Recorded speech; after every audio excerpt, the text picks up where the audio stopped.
Hola, hola, ¿qué tal? ¿Cómo estás? Bienvenido, bienvenida a un nuevo video. Vamos a hacer este video hablando acerca del santuario, uno de los mejores temas y más fascinantes de la escritura, porque todas las escrituras están conectadas con el santuario, con el tabernáculo, con aquel tabernáculo y santuario que hizo Moisés en el desierto. Todo tiene una conexión, todas las escrituras tienen una conexión con ese santuario, con ese tabernáculo, los sacrificios, los becerros, las libaciones, las fiestas, toda la Biblia está conectada con ese santuario. Hay una escritora llamada Elena G. de White, ella dice que el santuario es el plan de la redención. Allí en el santuario está el plan de la redención para la humanidad. Todas las fiestas del Pentecostés, la Pascua y todas estas fiestas que redondeaban el sacrificio y las ceremonias de los judíos era sombra de lo que iba a venir mucho después. Así es que nos vamos a introducir en un tema muy fascinante acerca del santuario. Así es que vamos a iniciar.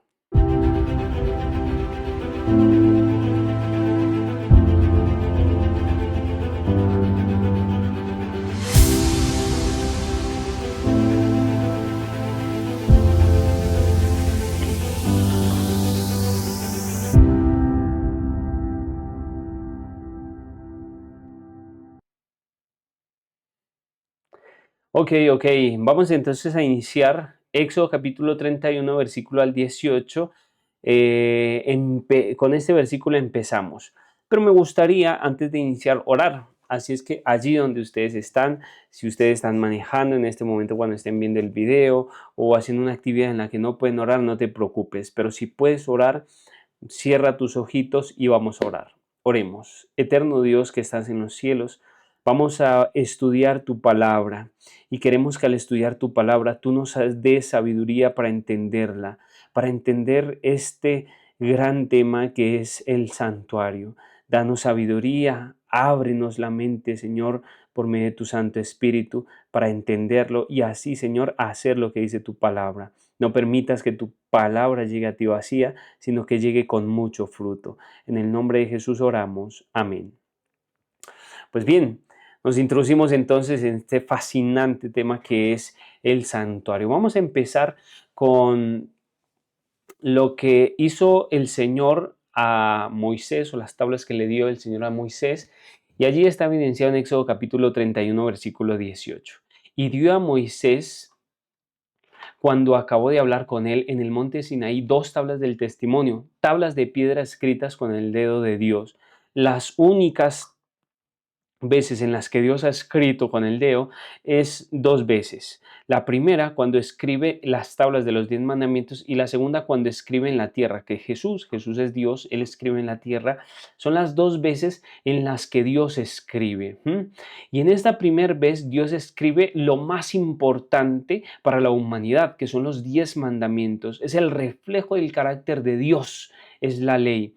Éxodo 32, versículo 16 dice, y las tablas eran obra de Dios. ¿De quién son las tablas? ¿Y quién fue el que hizo esas tablas? Pues Dios. ¿Y quién las escribió? Dios. ¿Con qué las escribió? Con su dedo. Y la escritura era escritura de Dios grabada sobre las tablas.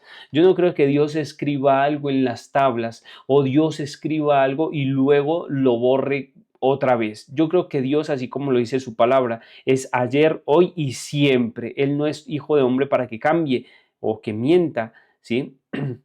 Éxodo 32, versículo 16 dice, y las tablas eran obra de Dios, y la escritura era escritura de Dios grabada sobre las tablas. El versículo anterior. Y escribiré en aquellas tablas las palabras que que estaban en las primeras tablas que quebraste y las pondrás en el arca. Ahora, vamos a mirar qué es la definición del pecado. ¿Qué es el pecado? Primera de Juan capítulo 3 versículo 4 dice, todo aquel que comete pecado infringe también la ley, pues el pecado es la infracción de la ley. Ahora, hay muchísimos cristianos pentecostales, cristianos denominacionales, cristianos evangélicos, católicos, la gran mayoría de personas que dicen que hoy en día no se debe guardar los 10 mandamientos. ¿Por qué dicen ellos eso? No hay ningún argumento en las escrituras que diga que ya no debe debemos guardar la ley porque estamos en un nuevo pacto. No, las escrituras que dice, por la fe invalidamos la ley. No, más bien la confirmamos, dice Romanos. Ahora, entonces todas estas iglesias, ¿en qué están? Están en un engaño, están en una mentira porque no es así. La ley todavía sigue vigente. O si no, porque Juan, primera de Juan, dice, capítulo 3 versículo 4, todo aquel que comete pecado infringe también la ley, pues el pecado es infracción de la ley. Ahora, ¿cuál ley? ¿Cuál ley? La ley de los 10 mandamientos. La ley de los 10 mandamientos. Pecado. Pecado es perder, renunciar, faltar, extraviar, errar. ¿Sí? Hay muchísimas definiciones sobre pecado. Dice las escrituras, Romanos 4.1, pero donde no hay ley tampoco hay transgresión. Pero también dice las escrituras, la paga del pecado es muerte. Las escrituras dice que hasta Moisés no había ley, pero sí había muerte. Entonces, si la paga del pecado es la muerte, es porque todas las personas antes de la ley, que aunque no había ley, pecaban y entonces morían porque la paga del pecado es la muerte. ¿El pecado qué es? El pecado es una separación de Dios, es una separación de Dios. Isaías 59, versículo 2 dice, pero vuestras iniquidades han hecho división entre vosotros y vuestro Dios. ¿Entre quién? Entre vosotros y vuestro Dios. Esa es la separación que causa el pecado. ¿Pero qué vino a hacer Jesús? Jesús vino a restaurar esa división que había. O sea, Él vino otra vez a unirnos a nosotros con Dios, porque esa separación se había hecho en el Edén. ¿Te acuerdas cuando Adán y Eva estaban desnudos y ellos temieron porque Dios estaba hablando en el Edén? Mientras anteriormente, cuando Dios llegaba al Edén, ellos disfrutaban la presencia de Dios. Pero ahora, como habían pecado y había una separación entre ellos y Dios, se escondían de Dios. Y eso es lo que causa el pecado. Porque ahora, si no hubiese pecado hoy en día, nosotros podríamos ver a Dios, podríamos ver a los ángeles. Ahora, hay una definición de lo que es y de lo que son las consecuencias del pecado. Dice las escrituras en Romanos 6:23, porque la paga del pecado es muerte, mas la dádiva de Dios es vida eterna en Cristo Jesús, Señor nuestro. Todas las personas que pecamos estamos destinados a la muerte. Y sí que da miedo la muerte. Pero la pregunta es, ¿en quién podemos tener salvación? ¿En quién podemos tener vida eterna? Solamente, como dice ayer el versículo, mas la dádiva de Dios es vida eterna en Cristo Jesús, Señor nuestro. Solamente en Cristo Jesús podemos nosotros tener vida eterna. Génesis capítulo 3, versículo 15 es la promesa que Dios le da a los primeros habitantes de esta tierra, a nuestros padres, Adán y Eva. Les dice, y pondré enemistad entre ti y la mujer, y entre tu simiente y la simiente suya, esta te herirá en la cabeza y tú le herirás en el calcañar. ¿Qué quiere decir eso? Que la serpiente, el diablo, no iba a estar libre en esta tierra para hacer lo que quisiese con el ser humano. No, sino que iba a haber una enemistad siempre entre él y la simiente de la mujer. ¿Y quién es la simiente de la mujer? Es Cristo Jesús. Siempre iba a haber una polarización de los seres humanos. ¿Qué es una polarización? Una separación, dos grupos, los que siguen a Dios y los que siguen a Satanás. Satanás no iba a estar libre en esta tierra para actuar y hacer lo que él quería. Ahora, las escrituras hablan sobre que el pecado, al enseñorearse de nosotros, pues nos trajo la muerte y la destrucción. Pero ¿qué dice Romanos 6, 14 y 15? Porque el pecado no se enseñoreará de vosotros, pues no estáis bajo la ley, sino bajo la gracia. Y eso está bien. Las personas piensan que nosotros los adventistas, porque guardamos la ley, decimos que estamos bajo la ley. No, nosotros los adventistas estamos bajo la gracia. ¿Y por qué bajo la gracia? Porque eso es lo que dicen las escrituras. Romanos 3, 19 al 20 dice, ya que por las obras de la ley ningún ser humano será justificado. Nadie es justificado por las obras de la ley.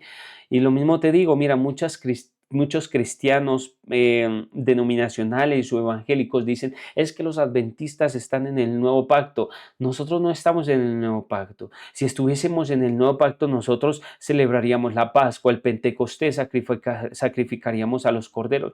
Pero no, nosotros hemos entendido por medio de las Escrituras, como dice Romanos 3:31, luego por la fe invalidamos la ley, en ninguna manera, sino que confirmamos la ley. O sea, nosotros con nuestra fe confirmamos la ley.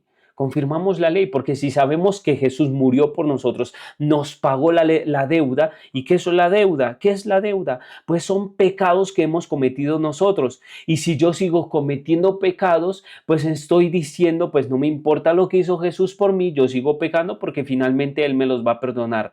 Entonces, como dicen ellos, una vez salvos, para siempre salvos. Pero fíjese lo que dice aquí. También dice Juan, hijito, esto os escribo para que no pequéis.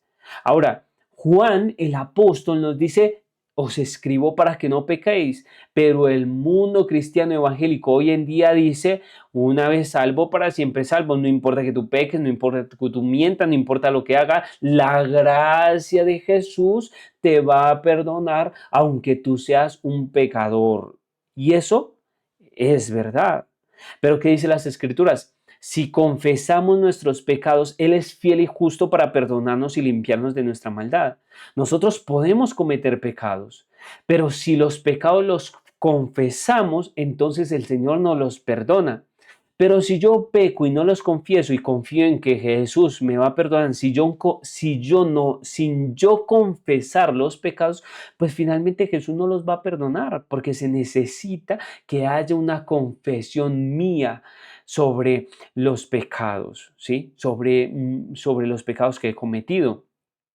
Por eso dice las Escrituras, de manera que la ley a la verdad es santa y el mandamiento santo, justo y bueno. Porque si yo guardo la ley, entonces, pues yo no voy a pecar.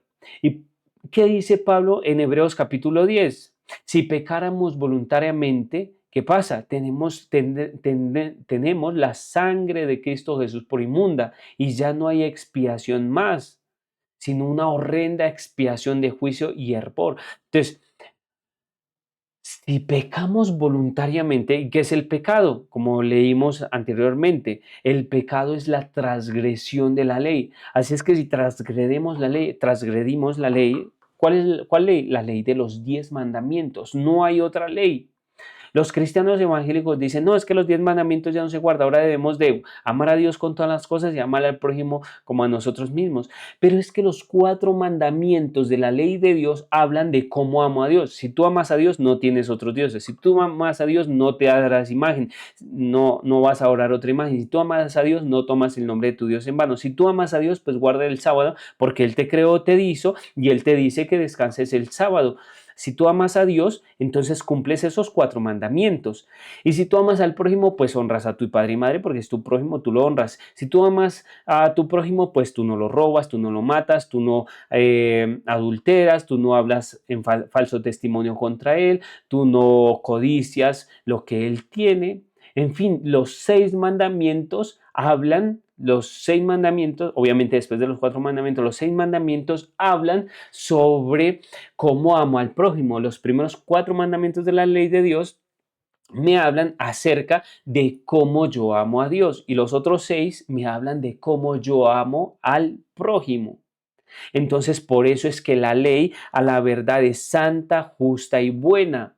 Por lo cual, si tú amas a Dios y guardas sus mandamientos, como dice Jesús, si me amáis, guardad mis mandamientos, entonces no hay ninguna condenación para ti, como dice Romanos 8, capítulo 8, versículo 1. Ahora pues ninguna condenación hay para los que están en Cristo Jesús, los que no andan conforme a la carne, sino conforme al Espíritu. Y el Espíritu de Dios siempre nos va a llevar a obedecer la ley. El Espíritu de Dios nunca nos va a llevar a pecar. El Espíritu de Dios nunca nos va a llevar a desobedecer. El Espíritu de Dios siempre nos va a llevar a obedecer a Dios. Génesis capítulo 3, versículo 21 dice, y Jehová Dios hizo al hombre y a su mujer túnicas de pieles y los vistió. ¿Por qué? porque la relación entre Dios y el hombre se había roto, que a Dios le tocó intervenir para vestir al ser humano, para hacerlo, este, para justificarlo, por así decirlo. Ahora, ¿por qué justificarlo? Porque las personas habían pecado, ahora necesitaba un perdón. Las personas habían quedado desnudas, ahora necesitaba que se les vistiera. Y fue Dios el que hizo todo eso. No es el ser humano el que hace por sí mismos la obra de su salvación. ¿Mm? Ahora, había una ley ceremonial aparte de la ley de Dios. Ya vimos la ley de Dios. La ley de Dios es aquella que dice las Escrituras. Amaos, esto os digo para que no pequéis. ¿A cuál ley? ¿Contra qué ley pecamos? Contra la ley de los 10 mandamientos. Pero aparte de esa ley de los 10 mandamientos, había otra ley que era la ley ceremonial. Dice Deuteronomio 31, versículo 24 al versículo 26, hablando de esta ley ceremonial. Y cuando acabó Moisés de escribir las palabras de esta ley en un libro hasta concluirse, dio órdenes Moisés. Ahora, fíjese aquí la diferencia. Ya no dice que Dios escribe la ley. Ya no dice que Dios hizo las tablas, sino que ahora dice que fue Moisés el que escribió las palabras de esta ley. Por eso es muy diferente esta ley ceremonial a la ley de los 10 mandamientos que fue escrita en las tablas de piedra. Es muy diferente. Dio órdenes Moisés a los levitas que llevasen el arca del pacto de Jehová diciendo: tomad este libro de la ley y ponedlo al lado del arca del pacto de Jehová vuestro Dios, y esté allí por testigo contra ti. Así es que ese libro era tomado, el libro de la ley, y era puesto al lado del arca del pacto. No era adentro del arca del pacto, porque adentro del arca del pacto se encontraba la ley de los 10 mandamientos, la vara de Aarón, que significaba la justicia de Dios que reverdecía, y también se encontraba el maná. ¿Y qué significa el maná? Es el pan del cielo, y para nosotros el pan del cielo significa tanto a las escrituras como a Cristo Jesús, que dijo: yo soy el pan de vida.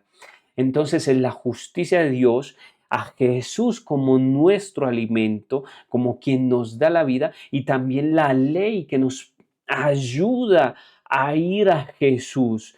Entonces, en cierta manera, Deuteronomio habla de un libro extra que era el libro de la ley de Moisés. A ese libro de la ley de Moisés es que Pablo habla que todas estas ceremonias quedaron abolidas y clavadas en la cruz, ¿sí? A esta ley ceremonial, porque toda esta ley ceremonial se cumplió en Cristo Jesús, pero no los 10 mandamientos, porque nadie puede decir: yo ya no mato porque se cumplió en Jesús el matar, ahora yo puedo matar, ¿sí? Yo mato porque... No, yo miento porque en Jesús se cumplió, no. La ley de los 10 mandamientos es el decálogo que sigue desde ahora y por siempre. Ahora, ¿cómo estaba entonces esto? Esto estaba así. Había una ley ceremonial, que era la ley que estaba al lado del arca, y había la ley moral que estaba dentro del arca, que era muy diferente la ley ceremonial a la ley moral. Los 4 evangelios hablan acerca de Cristo. Cada uno muestra a Cristo de manera diferente. Por ejemplo, Mateo muestra a Cristo como rey. Marcos muestra a Cristo como el siervo. Lucas muestra a Cristo como el hombre, y Juan muestra a Cristo como el divino, ¿sí? Porque en Juan es donde vemos: y el verbo se hizo carne, el verbo estaba con Dios, el verbo era Dios y el verbo se hizo carne. Así es que cada uno de estos escritores hablan sobre Cristo como rey, Cristo como siervo, Cristo como hombre, Cristo como divino. Mientras que en los libros de Moisés muestran cosas muy fascinantes. Por ejemplo, el libro de Génesis muestra los orígenes de la vida, la caída y la promesa de la redención. En Éxodo se muestra a Cristo como nuestro santuario, porque mucho más adelante en Hebreos se habla de Jesús como nuestro sumo sacerdote, a Jesús como el sacrificio. Se muestra a Jesús como la sangre que entra que con su sangre entra en el reino de los cielos, en el santuario celestial. Así es que en Éxodo es donde se muestra a Jesús como nuestro santuario. En Levítico se muestra a Jesús como nuestro sacrificio, porque todo el libro de Levítico habla sobre los sacrificios, las oblaciones, las ofrendas encendidas y todas estas cosas que tipificaban a Cristo Jesús y a su obra de redención y a su pago de los pecados por su muerte y por su vida. En Números se muestra a Jesús como nuestro guía, el guía que nos lleva desde la tierra de la esclavitud hasta la tierra prometida. Allí se nos muestra a Jesús llevándonos desde la esclavitud del pecado en un simbolismo hasta la vida eterna, hasta el reino de los cielos. Mientras que en Deuteronomio se muestra a Jesús como nuestra recompensa. A Él es al que vamos a tener en el reino de los cielos y vamos a vivir con Él por la eternidad. Ahora, vamos a preguntarle a las escrituras si Abraham guardaba los preceptos y mandamientos, porque te recuerdo, hasta Moisés todavía no había ley. Pero ahora la pregunta es, si Abraham guardaba los preceptos y los mandamientos de Dios, ¿qué mandamientos y qué preceptos guardaba Abraham? Preguntémosle a la Biblia si Abraham guardaba mandamientos y preceptos, porque los cristianos evangélicos dicen que la ley, o sea, que el sábado es de los judíos, pero preguntémosle a la Biblia qué mandamientos y qué ordenanzas guardaba Abraham. Dice Génesis capítulo 26, versículo 5, por cuanto oyó Abraham mi voz y guardó mi precepto, mis mandamientos, mis estatutos y mis leyes. ¡Wow! Esto es muy sorprendente, porque aquí me está diciendo que entonces antes de Moisés ya había ley, ya había ley. Y Abraham guardaba los mandamientos de Dios, guardaba los estatutos de Dios y guardaba las leyes de Dios. Yo no veo a Abraham quebrantando el séptimo, el tercero, el primero, el quinto, el tercer mandamiento, no. Y si lo habría hecho, le pediría perdón a Dios, pero no se ve en ese pecado voluntario e impulsivo. Juan capítulo 13, versículo 34 dice, un mandamiento os doy, que os améis unos a otros como yo os he amado, que también os améis unos a otros. Ahora, aquí se está refiriendo es a la manera como se ama, no al amor a los demás, porque ya estaba en las escrituras antiguas que se debía amar al prójimo como a sí mismo. Pero es que el amor que Jesús muestra es un mandamiento mucho más alto. ¿Por qué? Porque el amor que Jesús muestra a la humanidad es un amor que ama a los enemigos. Y este es un amor que no se conocía mucho, sino que se llega a conocer a Jesús. Un mandamiento os doy, un mandamiento no os doy, que os améis unos a otros como yo os he amado. ¿Sí? Luego Juan capítulo 15 versículo 10 al 12 dice, y guardaréis mis mandamientos, permaneceréis en mi amor, así como yo he guardado los mandamientos de mi Padre y permanezco en su amor. Estas cosas os he hablado para que mi gozo esté en vosotros y vuestro gozo sea cumplido. Así es que Jesús aquí dice que nosotros debemos guardar los mandamientos de mi Padre. ¿Y cuáles son los mandamientos de mi Padre? Son el decálogo de los 10 mandamientos. Son los 10 mandamientos. Mateo 5, 15, 17 al 18, que dice, preguntémosle a Jesús si él abolió los mandamientos, porque los cristianos evangélicos dicen, es que Jesús abolió los mandamientos. Preguntémosle a Jesús si él abolió los mandamientos. Mateo 5, 17 al 18. No penséis, dijo Jesús, que he venido a abrogar la ley o los profetas. No he venido para abrogar, sino para cumplir. Porque de cierto os digo que hasta que pasen el cielo y la tierra, ni una jota ni una tilde pasará de la ley, hasta que todo esto se haya cumplido. Ahora la pregunta es, yo veo el mismo cielo, yo veo la misma tierra. Entonces, ¿cómo dicen ellos que la ley ya se abolió? La ley no se ha abolido, la ley no se ha abolido, ni Jesús la abolió, porque hasta que pase este cielo y esta tierra, ni una jota ni una tilde pasará de la ley. Ahora, ¿qué quiero decirte con esto? No es que yo te esté judaizando, lo que te estoy diciendo es que no debes de echar por tierra la ley que Dios escribió en tablas de piedra con su propio dedo, sino que debes de tratar de guardar la ley en Jesús. ¿Qué quiere decir en Jesús? Pidiéndole a Jesús que te ayude a guardar la ley. Porque no mentirás, no matarás, no robarás, acuérdate del día sábado, no te harás imagen. Eso, y por eso es que vamos a no ser nosotros juzgados por la ley de la libertad, la ley de la libertad. Lucas 16:17 dice, ¿por qué la ley de la libertad? Porque si yo no mato, no robo, no hago daño o lo que dice las escrituras en los 10 mandamientos, pues yo voy a ser libre. Dice, pero es más fácil que pasen el cielo y la tierra que se frustre una tilde de la ley.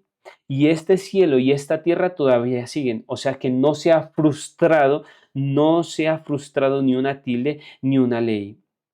Primera de Juan 5:3 dice, pues este es el amor de Dios, que guardemos sus mandamientos y sus mandamientos no son gravosos. Los mandamientos de Dios no son gravosos. No están en el cielo para que vayamos y los alcancemos, no están abajo bien profundo en la tierra para que cabemos, sino que están allí para que nosotros los podamos guardar.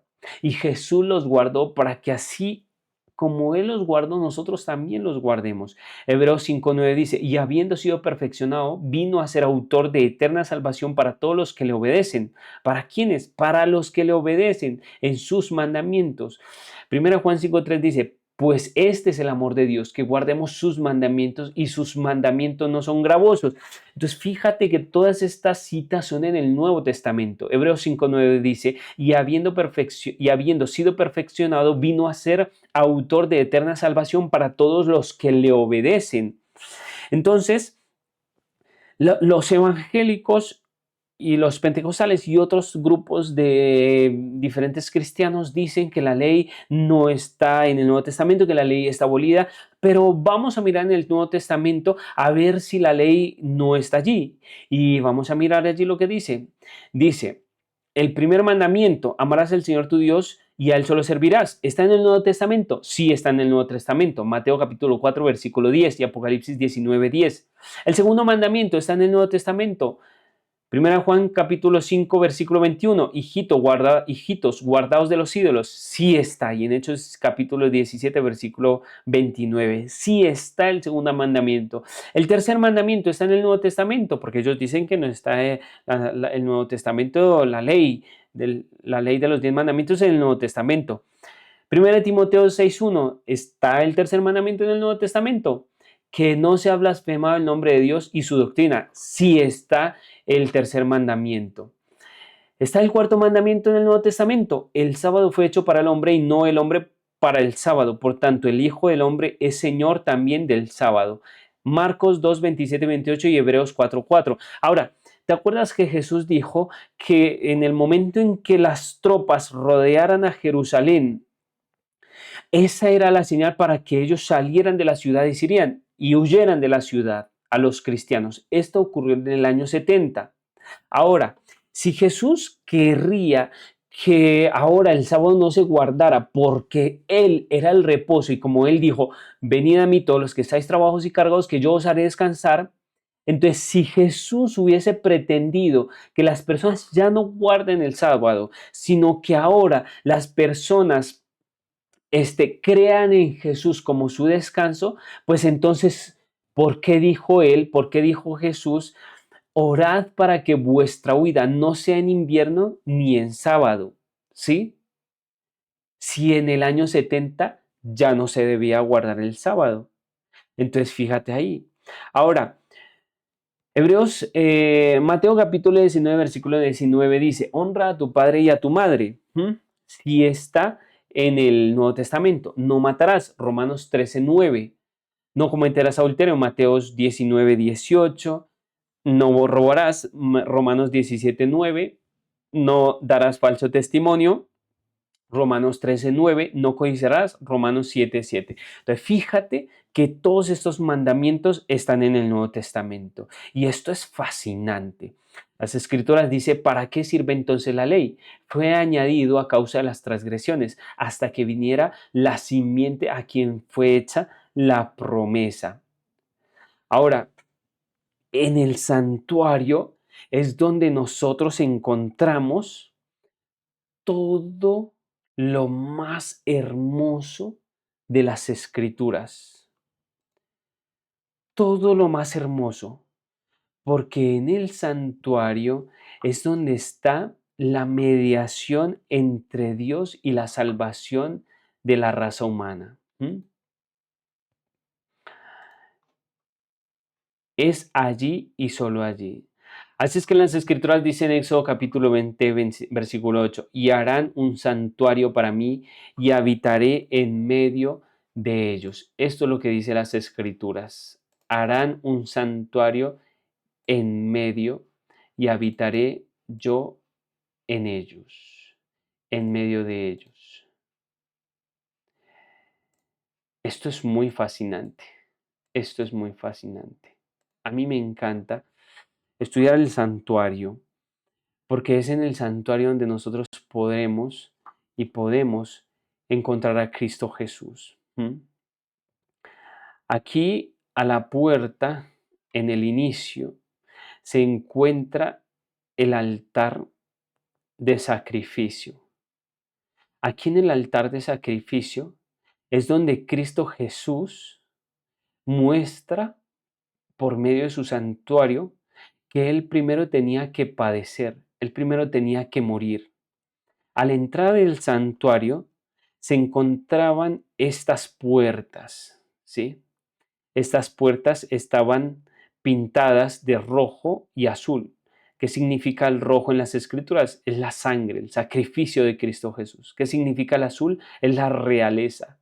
Las personas se encontraban cuando llegaban al santuario con el rey, con la realeza, con Dios mismo, pero también se encontraban con un sacrificio por su perdón, por la libertad de ellos, por la libertad de nosotros. Y lo primero que se encontraban las personas cuando llegaban al santuario era obviamente a se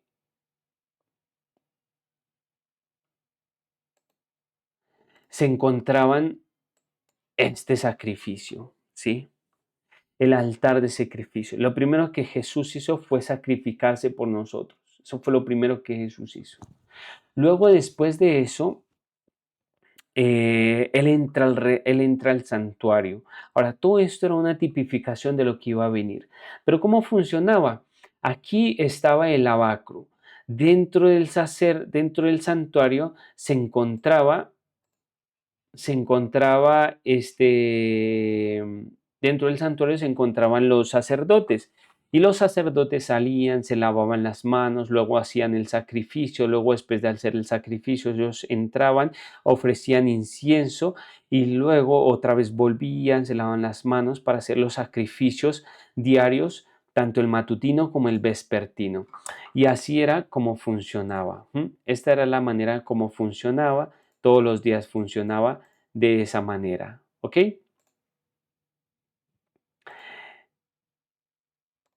Esa era la manera en cómo funcionaba.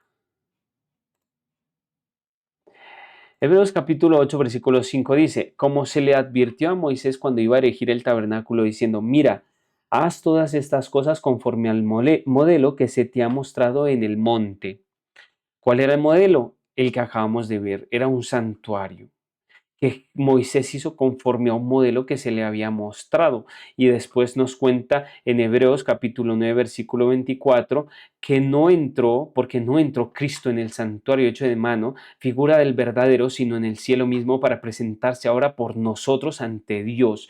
Entonces, ese santuario que hablaba en el Antiguo Testamento y que fue hecho por Moisés era un símbolo, era una maqueta de la realidad grandísima que se encontraba en el cielo, donde Jesús entró para hacer su última obra de mediación para salvar a la raza humana. Hebreos capítulo 9, versículo 8 dice, el camino al lugar santísimo, entre tanto que la primera parte del tabernáculo estuviese en pie. Cuando Jesús sube, inmediatamente sube al lugar santo. Él no sube al lugar santísimo, ¿sí? El tabernáculo fue erigido en medio del pueblo. Números 1 del 51 al 53. Así como Jesús está en medio de su pueblo. Juan capítulo 1 versículo 14. Así era el santuario en lo antiguo. Esta era la manera en cómo era el santuario. El santuario eran pilares grandísimos de tablas, dos paredes grandísimas, perdón, de tablas llenas o revestidas de oro. Y adentro de ese tabernáculo se encontraban dos divisiones, que era el lugar santísimo y el lugar santo. Ahora, la tierra, el corte, la tierra, la puerta, el velo representan tres dimensiones del ministerio de Cristo, ¿sí? Los cuatro pilares para el velo, cuatro coberturas, cuatro colores, cuatro ingredientes en el pan de la proposición. Todo esto habla del ministerio de Jesús, ¿sí? Las 48 tablas, todo esto tenía un simbolismo, en Cristo Jesús se cumplía. Las 48 tablas y 60 columnas, múltiplos de 144,000, sobre basas de plata hechas con dinero de redención, porque nadie puede poner otro fundamento que el que está puesto, el cual es Cristo, el cual es Jesucristo. 1 Corintios 3:11. Así es que cada fundamento significaba a Cristo Jesús del santuario. Las 5 barras que mantienen unida la estructura son los 5 factores que mantienen el cuerpo en la unidad del espíritu, como dice las escrituras, que son la esperanza, el Señor, la fe, el bautismo, Dios y Padre. Esos son los 5 pilares, incluyendo también la esperanza. Solícitos en guardar la unidad del espíritu, el vínculo en la paz, en un cuerpo, en un espíritu, como fuisteis llamados para ser en una misma esperanza de vuestra vocación, en un Señor, en una fe, en un bautismo, un Dios y Padre de todos. Así es que las 5 barras que mantienen la estructura son los 5 vínculos o factores que mantienen la unidad en Cristo Jesús, que es la esperanza a nuestro Señor Jesús, la fe, el bautismo y a Dios nuestro Padre.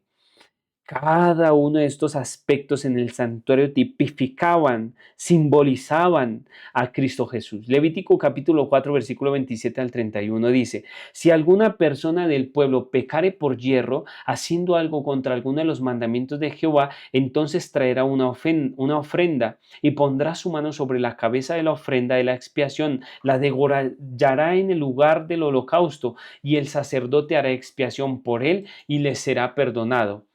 Ahora, ¿cómo se hacía el sacrificio en lo antiguo? ¿Cómo se hacía ese sacrificio? El sacerdote llegaba. Ahora, yo te quiero decir esto porque esto es muy fascinante. El sacerdote llegaba con su ovejita, perdón, el pecador llegaba con su oveja, y el sacerdote miraba a la oveja de que la oveja no tuviese ningún defecto. Luego de que miraba y que no tenía ningún defecto, el pecador oraba confesando todos sus pecados a Dios, y el sacerdote también oraba. E inmediatamente ese pecado que esa persona, que pecador había cometido, era transferido a la ovejita que no había cometido ningún pecado. Pero la pregunta es, ¿y quién mataba entonces a la oveja? ¿Quién mataba a la oveja? Ahora, era el mismo pecador. En la persona que había cometido el pecado mataba a la oveja, y finalmente el sacerdote era el que cocía esa ovejita. Él comía y comía el pecador. Ahora, yo te pregunto, ¿cómo había llegado el pecador? Había llegado con pecados. Transfirió sus pecados a la pobre criatura, y finalmente este pecador salió sin pecado. Esto es muy fascinante, porque así era como funcionaba la salvación. Ahora, ¿por qué era así como funcionaba? Porque todo eso tipificaba a Jesús. Todas las personas antes de Jesús tenían fe en que Jesús iba a venir algún día, y que todos esos sacrificios que ellos hacían diariamente y anualmente, finalmente llegaría el Mesías y moriría por todos sus pecados. perdonándole todos sus pecados. Y nosotros que ya estamos lejos, 2000 años después de que Jesús murió por nuestros pecados, tenemos fe en que Jesús vino y murió para perdonar nuestros pecados. Entonces, fíjate que la misma fe se necesitaba en ambos, tanto en las personas que estaban antes de Jesús y las personas que estamos después de Jesús. Ambos tenemos fe. Los antiguos tenían fe que algún día iba a venir y nosotros tenemos fe que ya vino. A diferencia de un sacerdote católico que dice que los que vivían antes de Jesús, ninguno de ellos se salvó porque nadie podía guardar la ley. Entonces, como nadie podía guardar la ley, entonces ninguno se salvó. Pero es que la salvación jamás ha sido por guardar la ley, ni antes ni después. La salvación ha sido antes. Ellos esperaban a que Jesús iba a venir en algún momento para perdonarle todos sus pecados y tenían fe que Jesús iba a venir en algún momento. Y nosotros tenemos fe en que ya vino. Entonces la salvación siempre ha sido por fe, siempre ha sido por fe. Ahora, a la criatura siempre se le imponía las manos. ¿Por qué se le imponía las manos? Para que el pecado sea transferido de ella al animal. Entonces estamos hablando que en el santuario se encuentra el plan de la salvación y es lo que estamos estudiando. Estamos estudiando el plan de la salvación, que es lo más hermoso para nosotros. Entonces, ¿qué dice la enciclopedia judía? Dice, la imposición de las manos sobre la cabeza de la víctima es un rito ordinario mediante el cual se realiza la sustitución y la transferencia de los pecados. En todo sacrificio existe la idea de la sustitución. La víctima toma el lugar del pecador humano. ¡Wow! Esto es muy interesante porque cuando se imponían las manos, entonces era porque se transfería el pecado que él había cometido a la criatura, a la víctima. Isaías capítulo 53, versículo 5 dice, mas él, hablando de Cristo Jesús, fue herido por nuestras rebeliones, molido por nuestros pecados. El castigo de nuestra paz fue sobre él y por sus llagas fuimos nosotros curados. Por sus llagas fuimos nosotros curados. O sea, el castigo de nuestra paz cayó sobre él. Todos nuestros pecados fueron impuestos en Cristo Jesús. Ahora, por eso es que las Escrituras dicen, ninguna condenación hay para los que están en Cristo Jesús, los que no viven conforme a la carne, sino conforme al Espíritu. Porque si tú vives conforme a la carne, pecas, porque la carne nos lleva continuamente al pecado. Primera de Juan capítulo 1 versículo 9 dice, si confesamos nuestros pecados, Él es fiel y justo para perdonar nuestros pecados y limpiarnos nuestra maldad, toda maldad. ¿A quién debemos nosotros confesar nuestros pecados? Es solamente a Cristo al que debemos confesar nuestros pecados. ¿Sí? Las Escrituras en Hebreos capítulo 9 versículo 2 dice que el tabernáculo estaba dispuesto así. ¿Cómo? En la primera parte, llamada el lugar santísimo, voy a volver a colocar esa diapositiva. Ahora, en la primera parte se encontraba el lugar santo, en esa primera parte. Y en la segunda parte se encontraba el lugar santísimo. En la primera parte se encontraba el candelabro, la mesa de los panes de la proposición y se encontraba la mesa del el altar del incienso. ¿Ok? ¿A qué se refería el altar del incienso? Los sacerdotes iban con un incienso y ellos prendían el incienso y oraban por todas las personas del pueblo, oraban por los sacerdotes. ¿Cómo estaba dispuesto entonces el santuario? En la primera parte estaba el lavacro. En el lavacro era donde los sacerdotes se lavaban las manos, se lavaban los pies para poder servir, así simbolizando que Jesús lo primero que vino a esta tierra fue a bautizarse, porque los sacerdotes salían del templo y lo primero que hacían era lavarse las manos. Así Jesús cuando salió al cielo, lo primero que hizo fue morir. No, lo primero que hizo fue lavarse las manos en el lavacro. Eso fue lo primero. Así es que ese simbolismo tan hermoso del lavacro que significaba el lavamiento por medio de los pecados. Obviamente que Jesús no tenía que lavarse los pecados, sino que era un símbolo de la limpieza que él iba a hacer, de la limpieza que él iba a hacer, ¿ok? Así es que hasta aquí llegamos en esa primera parte. Hasta aquí llegamos en esta primera parte. Hay una segunda parte y en esa segunda parte vamos a ver cosas muy fascinantes, cosas que son ¡buah!, impresionantes. Porque en esa segunda parte vamos a mirar cómo todo esto que estamos viendo del lavacro, que estamos viendo del altar de sacrificio, todo esto tipificaba a Cristo Jesús. Todo esto tipificaba a Cristo Jesús y lo vamos a ver con textos. Vamos también a ver una profecía muy interesante. Así es que nos vemos en un próximo video, mis queridos amigos, mis queridos hermanos, hermanas. El Señor te bendiga y el Señor te guarde. Vamos a orar allí donde estamos, vamos a inclinar nuestras cabezas y vamos a orar. ¿Por qué vamos a orar? Vamos a orar para que el Señor nos dé sabiduría para seguir entendiendo todo esto, la salvación de Cristo Jesús, su amor, su bondad, su misericordia, todo el sacrificio que Él ha hecho por nosotros, para que nosotros pudiésemos tener redención y vida eterna. Oremos. Eterno Dios, gracias por tu amor, gracias por tu bondad. En esta primera parte del video del santuario, Señor, oramos para que tú, Señor, lo que hemos aprendido nos ayudes a tener fe en Cristo Jesús. La fe en que Jesús vino, murió por nuestros pecados para darnos salvación, que finalmente, Señor, vendrá otra vez para llevarnos al reino de los cielos y vivir por la eternidad. Perdona todos nuestros pecados y gracias por tu amor y bondad. En Jesús oramos. Amén. El Señor te bendiga, el Señor te guarde. Nos vemos en un próximo video.